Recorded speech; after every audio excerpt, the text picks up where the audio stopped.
You are listening to a free version of the Majority Report with Sam Steeder. To support the show and get another 15 minutes of daily program, go to majority.fm, please. The Majority Report with Sam Steeder. It is Monday, July 12th, 2017. My name is Michael Brooks, and on Michael Monday, this is the four-time award-winning Majority Report. On today's program, Derek Davison, journalist, foreign policy analyst on the crisis gripping the Gulf. Saudi Arabia, Bahrain, and others cutting off diplomatic relations with Qatar. We'll figure out how to pronounce it by the end of today's program as well. It's a battle for supremacy inside a narrow world of Sunni fundamentalist monarchies. Is that the real story? All that and Donald Trump's inconsistent relationship with the Qatari government with Derek Davison. Plus, Republicans use the Russia crisis to move in the shadows closer and closer to dismantling, destroying healthcare. Why? Because so-called moderates looks like they're getting on board with slashing Medicaid. They are sticking to their core brand proposition. Starve people to give rich people money. And Jeffrey Beauregard Sessions is now moving to the center of the Russia inquiry himself. Will he be called to testify in public? Al Franken says he perjured himself. That looks about right. Theresa May clinging desperately onto power in the UK after great strides by the Jeremy Corbyn-led Labour Party.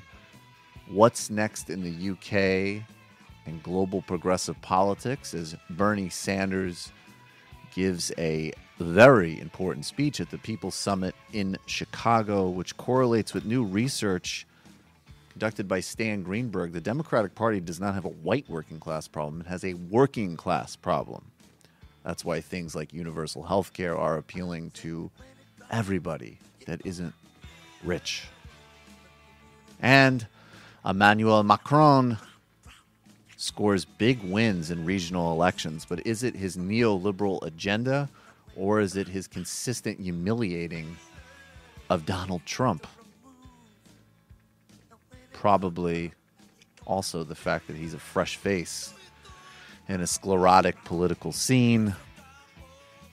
Bill Maher gets gently grilled by Michael Eric Dyson and Ice Cube. Watched some of it. It was kind of embarrassing. But he did do a great monologue about Jared Kushner and inequality, which is really what he should stick to. And Megyn Kelly normalizes Alex Jones, while Dana Rohrabacher muses, should we be working with ISIS? And speaking of right-wing politicians that have a newfound respect or interest in collaborating with, at the very least, terrorist sympathizers, Theresa May is going to, if she clings to power, and if the Tories cling to power, you had a mess. Okay. Where would you like me to restart it? If you want to just end the segment, speaking of... Okay, so speaking of conservative sympathy for terrorism, Theresa May, who ran a disgusting campaign along with all of the right-wing tabloids in the UK, calling Jeremy Corbyn a terrorist sympathizer, she is building her continued premiership on an unofficial alliance with a party called the DUP, the Democratic Unionist Party, a ultra far right Northern Irish political party which has connections to vicious Protestant paramilitaries, the equivalent of the viciousness of the IRA. Now, people have been paying attention a lot to the fact here that they have Stone Age social views. They're like Republicans. They, Earth is 5,000 years old. They hate gay people. They want women to have no sovereignty over their own bodies. But there's another really, really incredible aspect to just how reckless and irresponsible and breathtakingly cynical the massive mediocrity that Theresa May is, and that is that she is willing to jeopardize one of the sort of unequivocal accomplishments of modern UK politics, which started under John Major and was completed under Tony Blair, which is the Northern Irish peace process, which is already threatened by Brexit because the way the borders were designed in the peace agreement could be undermined if they're out of the EU. This is Alistair Campbell on Question Time. He's a former top spin doctor for Tony Blair, no great friend of Jeremy Corbyn, laying out exactly what Theresa May is doing here. She's playing fast and loose on Brexit with Margaret Thatcher's biggest achievement, which was the single market, and now on this with John Major and Tony Blair's greatest achievement, which was the peace process in Northern Ireland. She is putting that at risk with a sordid, disgraceful, dangerous deal.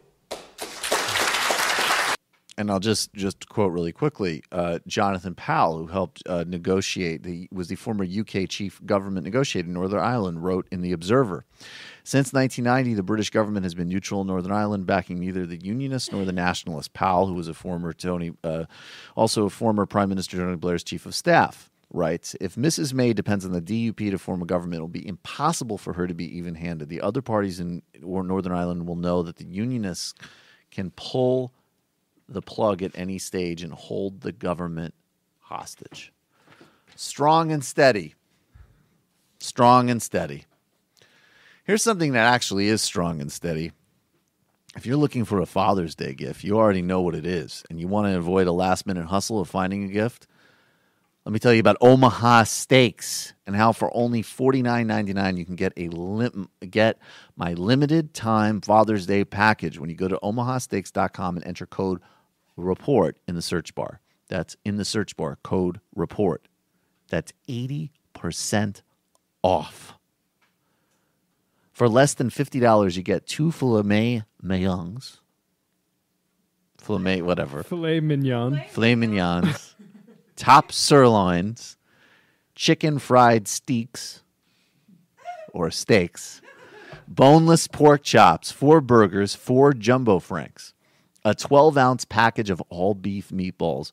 1 pound of fries. 4 caramel apple tartlets. 1 Omaha Steak seasoning packet. Plus get 4 additional burgers free. All of this is less than $50. That's insane. If you're looking for a convenient and quick Father's Day gift, go to omahasteaks.com. Enter my code REPORT in the search bar and add the family pack to your cart and get an 80% savings. Grab your dad and fire up the grill. I have loved every single thing that I've eaten by Omaha Steaks, and my dad is not. He loves the burgers. I ate the burgers in like consecutive nights. Have you had the tartlets too? No, somebody else got the tartlets. Didn't you get some tartlet last time? No, Sam took all the tartlets Sam's and probably just shoved them all 4 in his mouth all at once. He probably was eating them when he was walking up the street. Yeah. Just like, these are so good. He loves it. The tartlets. Hello. I want to talk to you about Movement watches. Started by 2 broke college kids who wanted to wear stylish watches but couldn't afford them. Movement, or MVMT, Movement watches, was founded in the belief that style shouldn't break the bank. This is really similar to how you launch a podcast like The Majority Report. You start it from the ground up. You have organic growth. You provide a quality service that can be delivered directly to the people. That's what these guys did. By selling their products entirely online, Movement was able to cut out the middleman and retail markup in order to provide you with the best price possible. Watches start at just $95. That's a fraction of what department store brands typically charge. This revolutionary pricing, along with Movement's classic design, quality constructed, and styled minimalism, has led to over 500,000 watches being sold in over 160 countries. And as we know, Sam scored big when he got his wife Nikki a watch. She loved it. And I keep looking at them myself. I'm just not a watch wearer. But if I ever get converted back to watches, it will definitely be one of these. They look beautiful. And as I say, Sam scored a lot of points. They're a great gift for your significant other or anybody important in your life that wants to up their watch game. So step up your watch game and see why people across the world love Movement watches. Just go to mvmt.com/majority and get 15% off today, plus with free shipping and free returns. Movement watches make great gifts whenever you're celebrating a graduation, or your dad, Father's Day. Hint, hint. Movement's the perfect place to shop. That's mvmt.com/majority. Join the movement.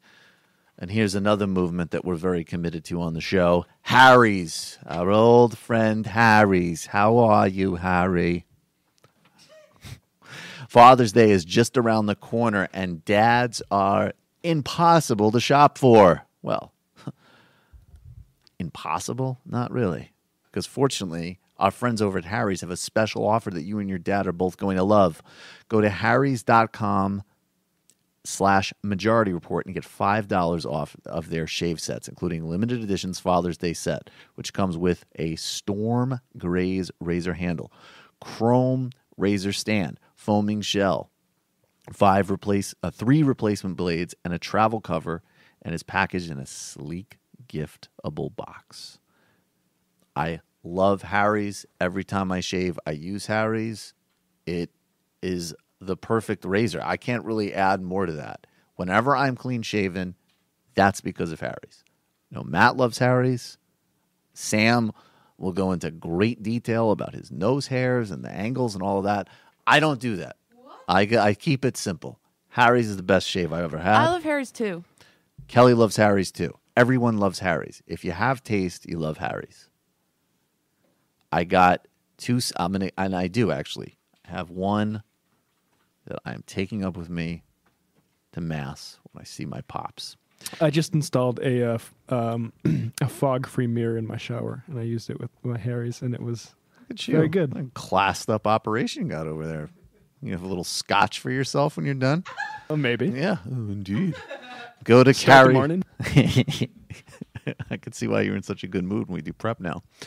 Go to harrys.com/majority report right now to redeem a special offer for fans of the show. Harry's will give you $5 off one of their shave sets. This is a limited time only, so act now. That's harrys.com/majority report for $5 off. Help support the Majority Report. Come on, you know what it is. We'll be right back with Derek Davison on the Majority Report.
Back to the Majority Report. I'm Michael Brooks. Joining us now is Derek Davison. He's a Middle East foreign policy analyst and journalist, and he is returning for his second time on the program. Derek, how you doing? I'm good, Michael. How are you? I'm good. It's good to be speaking with you. You're definitely the man that I want to talk to about this crisis in Qatar. First year Arabic coming through. Boom. Thanks for having me on. I just had a little lesson during the break. So let's just back up for a minute. Obviously, this kind of, especially in the sort of news cycle we're in now, it almost feels like from a couple of days ago, that this already is almost like, old news in a certain sense. But I want, and even though obviously it isn't, I want to start just by asking you, and we actually have some sound to get to in a bit, but Saudi Arabia broke off relations with Qatar or Qatar. Or what's the third option again? Qatar. Qatar. Okay. I think I should stop trying to do that. They broke off relations along with Bahrain, Yemen, and two other Gulf states, the United Arab Emirates, and accused Egypt. And they accused Qatar of backing terrorism and of having a secret alliance with Iran. Now, they provided very little evidence for this, but you made the point that there is a history behind this, and this actually goes back to, we think of the regional conflict in the Middle East between Saudi Arabia and Iran, but there's actually a parallel one between these two Gulf monarchies. Can you take us back in time and explain what's the context for this present crisis? So, I mean, it hasn't been like a huge ongoing thing, but in 1995, I should say, Qatar is, if you look at it on paper, should be pretty closely aligned with Saudi Arabia. They're the only two countries on the planet where Wahhabism is sort of the official state religion. Can you explain Wahhabism quick for people? Sure. Well, I mean, this is a whole other show, but yeah, of course. But just give them a tiny it's primer. basically just an ultra-conservative, Islamic fundamentalist revivalism type of school. It was founded by a man named Muhammad Saud, an Arabian man. There wasn't a Saudi Arabia at this point, but in the 18th century, named Muhammad ibn Abdul Wahhab. And it's a label that applies to people who follow his teachings that was originally coined by the Ottoman Empire as a derogatory thing, and still is seen as derogatory in some circles now, but it's been more accepted. Okay, so these are basically they're two fundamentalist Gulf kingdoms who are fueled by oil money. So one would think that they would be pretty synchronized, but they're not. Right. And so what happened in, I think we can skip to 1995 if we're talking about Qatar and the Saudis, when the former emir, Sheikh Hamad, overthrew his father in a bloodless coup and took power. Now, his father, the emir before that, Sheikh Khalifa, had been, well enough liked by the Saudis that they participated the next year in an attempt to get him back on the throne. There was there were some mercenaries hired, and it was kind of it didn't succeed. It was kind of a comical mess, actually. But they did, participate in this effort to reverse that coup. And so ever since then, there's been sort of this running, not really rivalry. I mean, they're not really in the same weight class geopolitically, but Qatar has sort of done its own thing in terms of its foreign policy in particular, and that's irritated Riyadh, which tends to view the Gulf Emirates and most of the GCC, the Gulf Cooperation Council, as its sort of fiefdom that these these countries should fall in line when push comes to shove. And the Qataris have tried to, for many years they were the only Gulf country that really had any sort of relationship with Israel. They didn't have formal diplomatic ties, but they had some, cordial, at least, relations with Israel. They've supported the Muslim Brotherhood, which the Saudis supported also up until the first Gulf War. They had a falling out over stationing American troops in Saudi Arabia. But the Qataris have consistently supported the Muslim Brotherhood.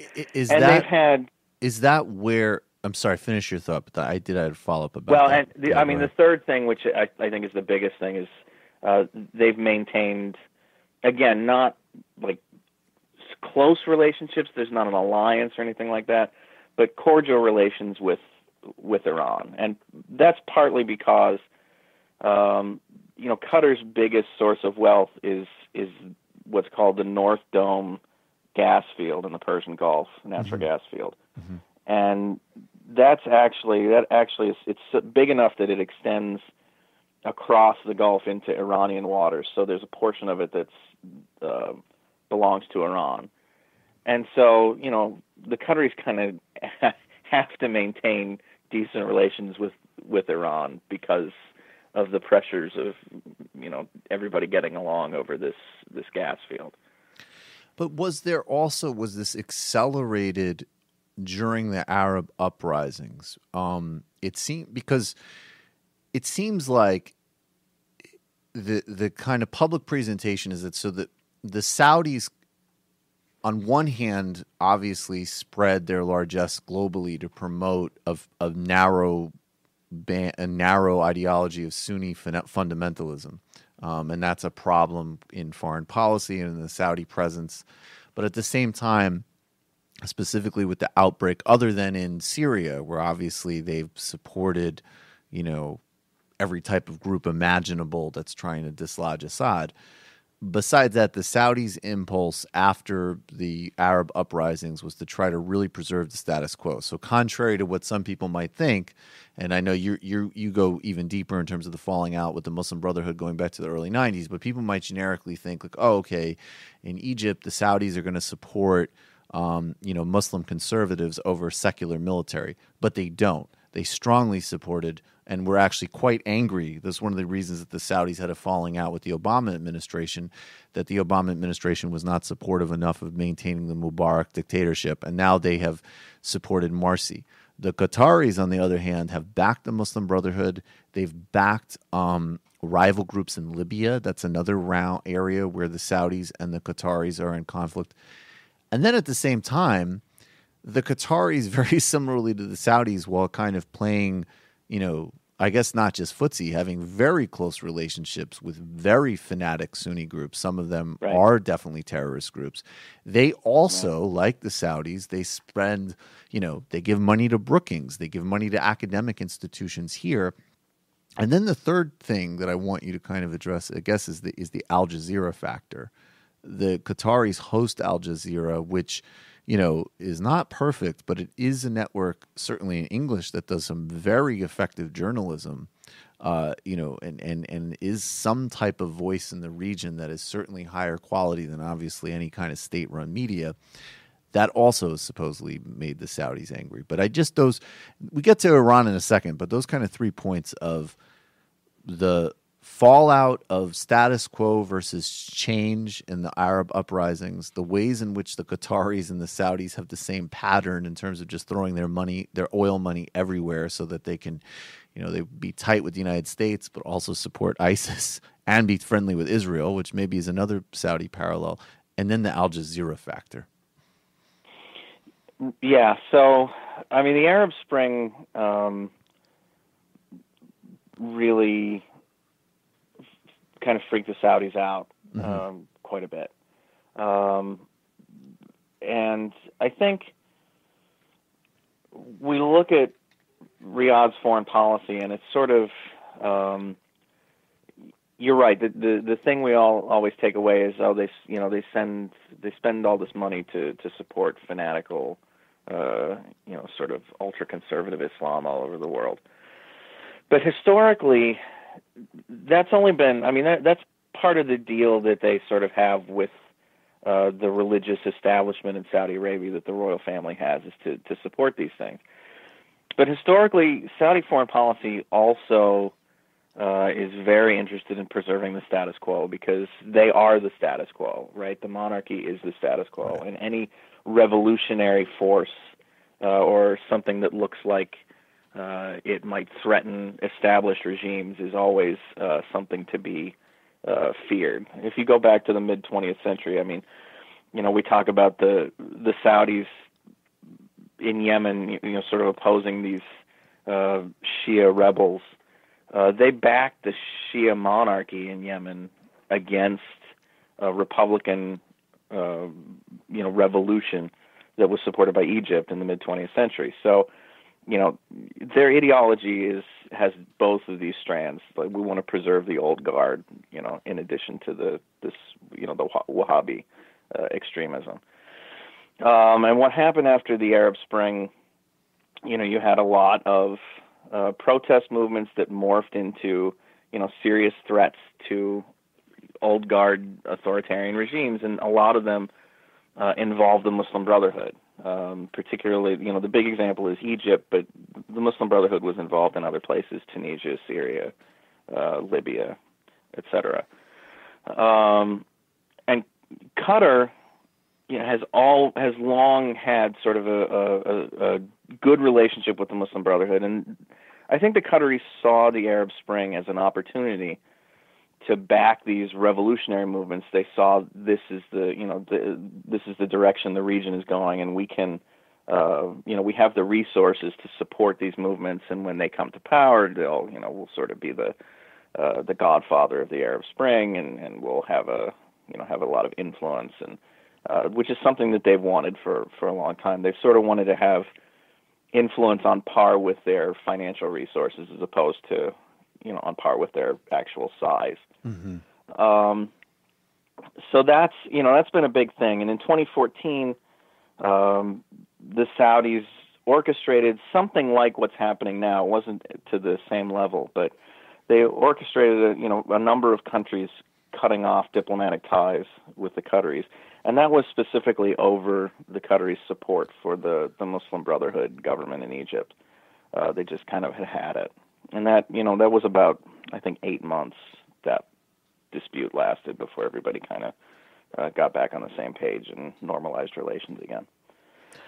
In terms of Syria, or it was Al Jazeera. Oh yeah, no, go ahead. Sorry. Right. I think your second point was backing these groups in right. Syria. Go ahead. Yeah. That's kind of, the Syrian rebellion has shrunk so much now, since Aleppo fell, and even to go back further, since Russia got into the war and really changed the balance of the situation there. That's not as active a thing right now. The Qataris and the Saudis for a couple of years were supporting sometimes the same groups, sometimes different groups. The Qataris in particular, were supporting Jabhat al-Nusra, which has changed its name now several times, but is the Al-Qaeda, Syrian Al-Qaeda branch. The Saudis tried to steer clear of them for a while. It's not clear at this point what that relationship is. But,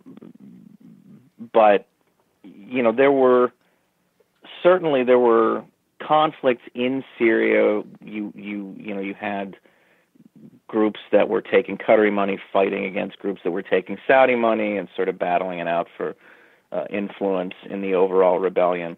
So that's a part of this, sort of underlying problem. I don't think it's one of the immediate causes, because, as I say, that the Syrian rebellion has shrunk down so much that there's not a lot of options for Gulf patrons that want to support rebel groups there. There's not the same sort of plethora of factions that you can back. Right. Al Jazeera is the other piece of this, I think, in addition to, I think that if you wanted to talk about the three main drivers, one would be Qatar's relationship with Iran, the second would be its relationship with the Muslim Brotherhood, and the third would be Al Jazeera.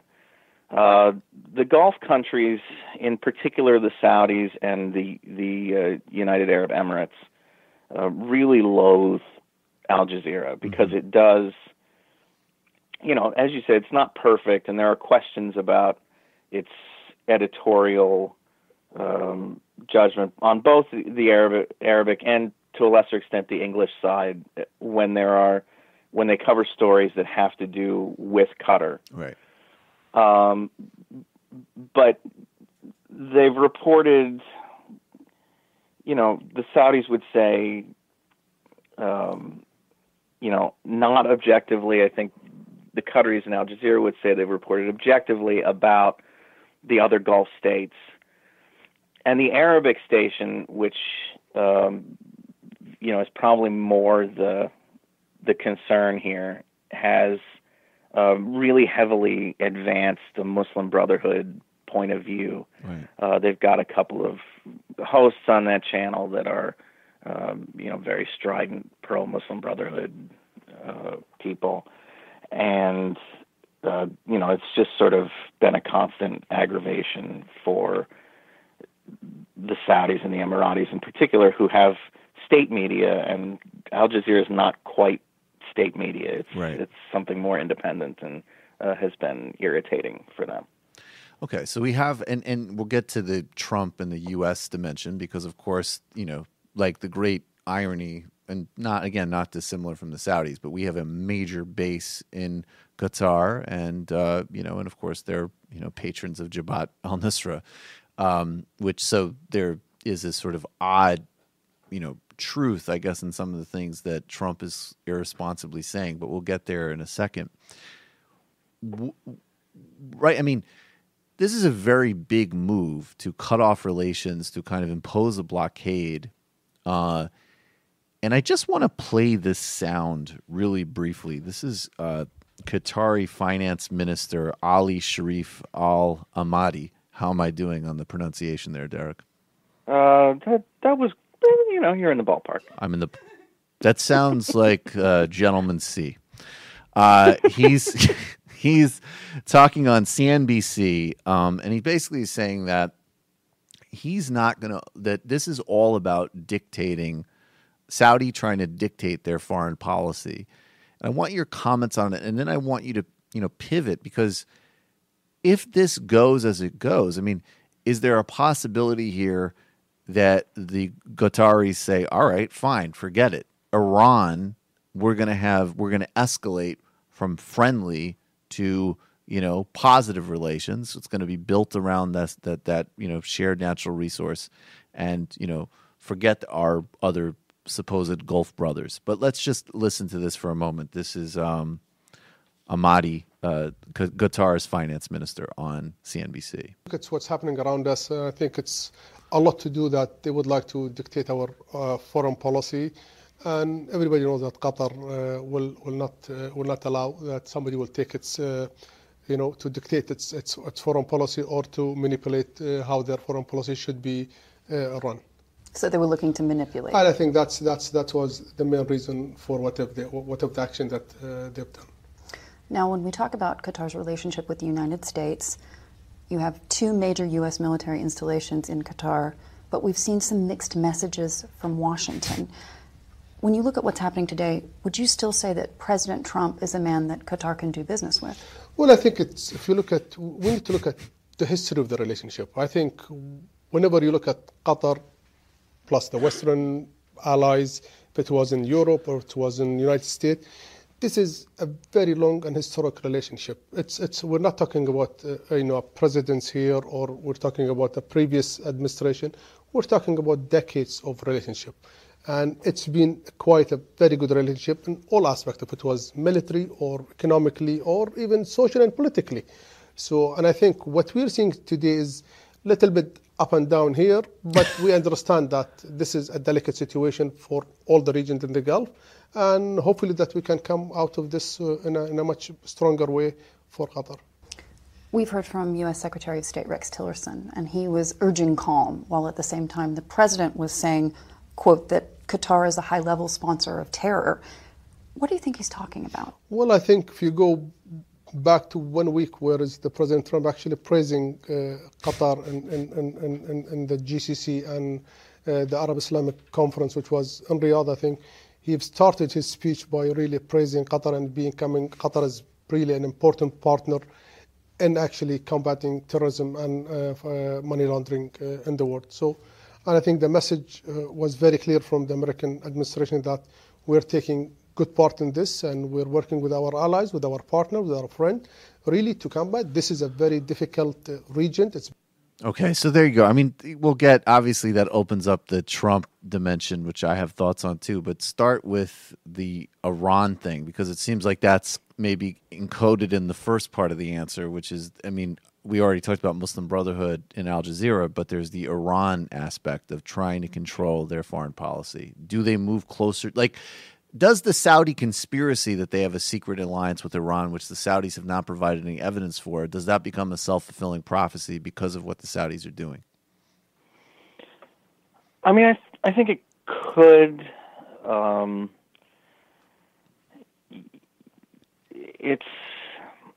That would really be, I mean, you know, if you want to talk about a nuclear option, that would be Qatar's nuclear option in this situation. I mean, right. If things really drag on and there's no end in sight, and you know, food starts to run out again, or you know, something really terrible comes of this, could they do that? Yes, they could do that. It would be, there would be no coming back from that.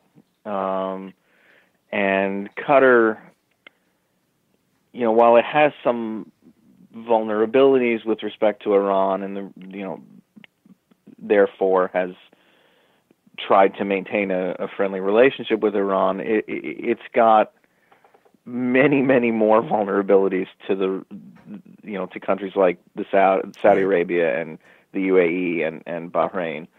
So I think it would really take something dramatic to get the Qataris to take that step, because it actual really military action. A huge.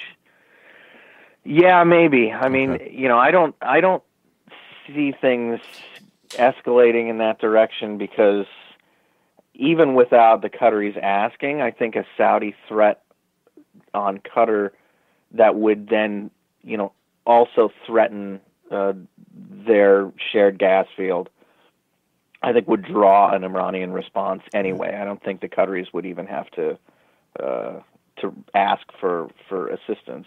The Right. Iranians would get involved in that no matter what. Okay. So then, yeah. But the lesser possibility here, the less than war, I guess, possibility is that the Saudis are trying to orchestrate a coup, which I don't think is out of the realm of possibility. And if something like that were to, if a serious threat like that were to come to light, maybe the Qataris would take the drastic step of sort of shedding the rest of the Gulf and throwing in with Iran. But again, that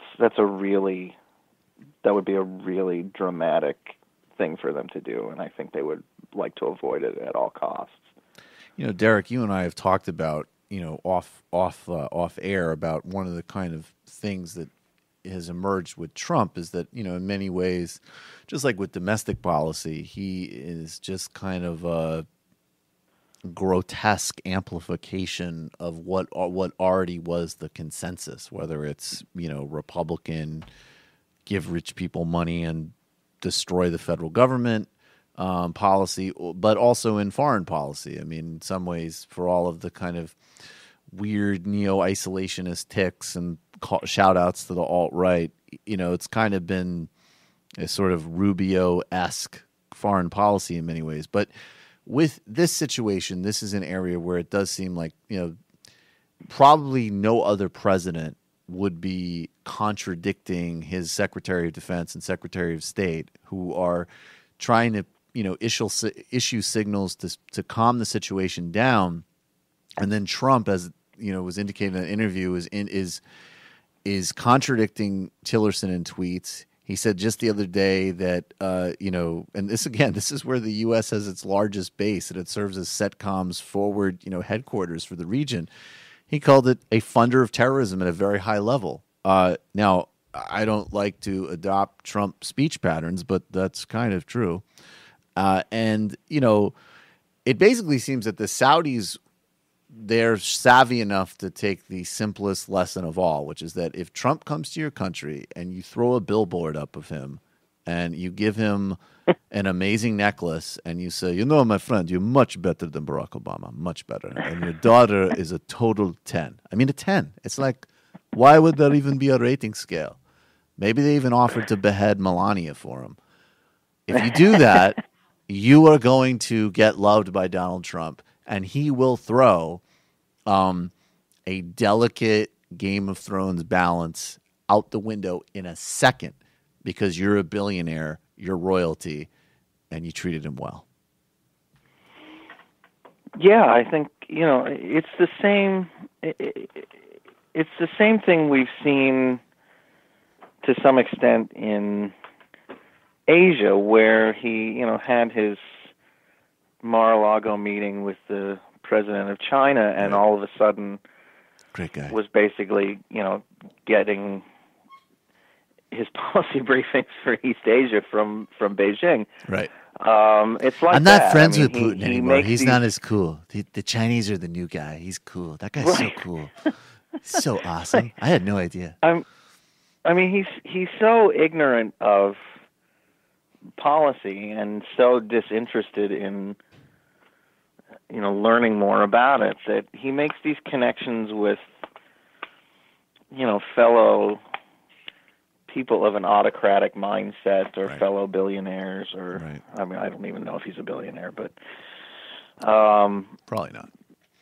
He makes these connections with these people that he has certain things in common with, and suddenly that's they're the smart ones. They're the guys that know everything, and he's going to listen to these people. And I don't think I do think that's unique. I mean, you wouldn't have another president, I agree, sort of contradicting his cabinet members the way that Trump has been doing. And I just think it's symptomatic of somebody who really latches on to whoever manages to get in his ear and has no way of parsing information that's given to him. Right. So, I mean, what is the kind of I guess I'm asking you to basically give some kind of sense of a prediction here. Like, what in the U.S. do Tillerson and Mattis take control of the process, or are we just? I mean, maybe we're just in a situation that is the new normal of our foreign policy, which is that you basically could go to a room. Someone like Mattis or Tillerson could be mediating and say, look, the guy's going to send tweets, but whatever. And by the way, if I were you, the Qataris, I would kick some investment into the Trump organization fast because that might help him think that you're a good guy. But how is this going to, and that's been reported, Jared and Ivanka were traveling there regularly looking for investments in Trump organization things. So, I think there's one thing yes, complete ignorance, total lack of understanding of the world, and all personal affinity for plutocrats and autocrats. But there is always the desire for personal enrichment with these people. That's an angle that any, foreign entity can play with this administration. But, do you think that this kind of generally sort of winds down to some degree, or is there something else that's kind of, explosive that we're on the verge of? I think it'll wind down unless something explosive happens, and I don't. Right, I don't know enough. what that would be. Anything could happen, really. Well, I guess, is it the coup? I guess that seems to me like the most, Yeah, I mean, it's possible. It's possible. I mean, I don't know that that's their goal. I think that they've made some very strong hints that they wouldn't mind if some enterprising member of the Qatari ruling family were to, take matters into his own hands. Right. But I don't have any knowledge of, the Saudis actually pursuing this as an active policy. That would certainly be, that would certainly end things on a very problematic note, and probably, escalate tensions in the region, even as it sort of solves the Qatari-Saudi problem. Right. Absent something like that, I think the 2014 spat is instructive here. I mean, I think that they'll make the Qataris sort of cool their heels for several months, and Qatar will have to make some concessions. They've already started making some concessions around Hamas. They, Right. Looks like they're going to kick Hamas out of the country, and that's maybe the start of whatever compromise has to be reached to get everybody back on the same page. Right. But anything can happen. I mean, the terrorist attack in Tehran last week isn't directly related to this, but it all feeds into the sort of serious instability in the Persian Gulf right now that could, cause things to go in any number of directions. Yeah. Syriana's not a bad movie. I feel like it's basically a summary of what you're saying. Derek Davison, Middle East foreign policy analyst, journalist. Check him out at Low Blog. Check out his website. We'll have links to it all on the majority.fm homepage. Always appreciate your time, Derek. Thanks so much. Thanks, Michael. Take care. All right, everybody. We are going to head to the fun half. We've got so much for you. The Republicans are moving on destroying your health care to fund their tax giveaways. Bernie Sanders maps it out. There's some people on Twitter have very utterly bizarre fixations on Bernie Sanders. I've always been willing to critique Bernie when he's off. Going back into the primary, we were a show that supported Bernie Sanders, but generally supported the Black Lives Matter protesters protesting him, and said rightly that it would make him a better candidate. But people who actually don't like Bernie Sanders, you're either living out 2016 primary propaganda from a failed candidate, You or need to unfollow Peter Dow, basically. yeah, or what, I don't know, like, or you should just, you're not progressive. You don't think everyone should have health care, and then at the very least, then make it, do third way Twitter. But this constant onslaught, and like this idea, Bernie Sanders should go away. Bernie Sanders is the most popular politician in the country. And a difference between him and many other politicians is that his popularity actually increased with more exposure. Most politicians, the more you get to know them, people don't like them. So it's just utterly, and go away to make way for who? Who are these other magnificent Democratic leaders that you're talking about?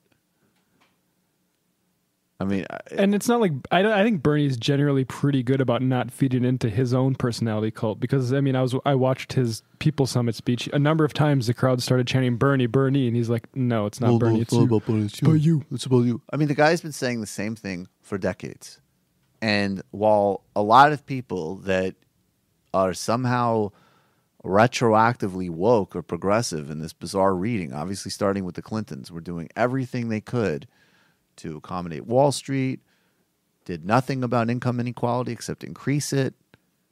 expanded the prison industrial complex. He was there voting against welfare reform, talking about income inequality, calling himself a democratic socialist when that was, you might as well said you were a follower of Lyndon LaRouche.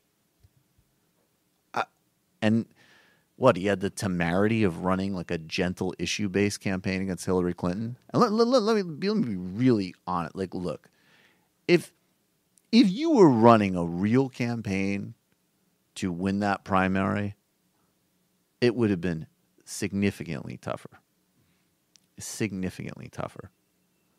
It's a bizarre and weird fixation. And whenever people have legitimate critiques of Bernie, I'm into it because I don't like nobody's above reproach. But this idea that the most popular politician in the country who is a ceaseless advocate for the most underlooked and now generation-defining issues we face should go away. To be fair, those people are under a lot of pressure the last week with Corbyn's victory. Yeah. It's defensiveness. Yeah, I guess so. Would you vote for Theresa May or Jeremy Corbyn? And, because some of these are just divisions. I mean, some people are more excited by Emmanuel Macron than Jeremy Corbyn, and that's simple. You're a neoliberal centrist. I'm progressive. I'm left. That's great. Let's have a dispute. But don't write some fucking nonsense about, still with this Bernie is sexist. I mean, it's just ridiculous. It's embarrassing. All right. We got to get to the fun half. 646-257-3920, 646-257-3920. Support the show, become a member, subscribe to our YouTube channel, like us on Twitter, like us on Facebook, follow us on Twitter. See you in the fun half. I am Zeron.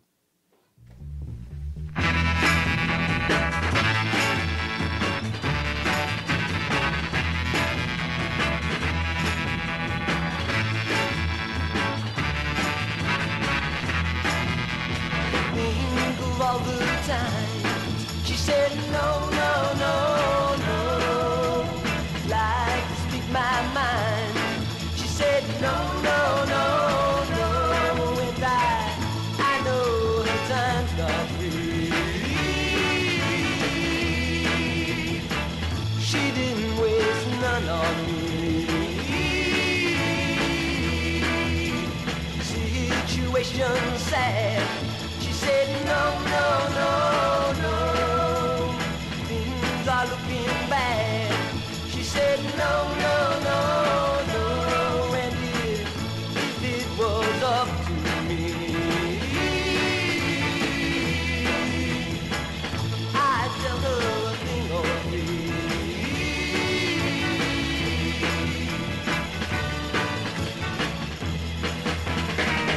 Every time I see her my way,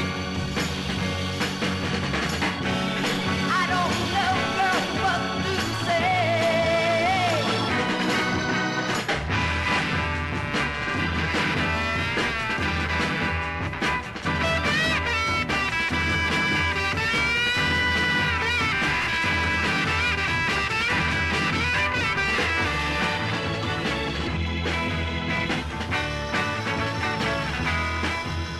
Situation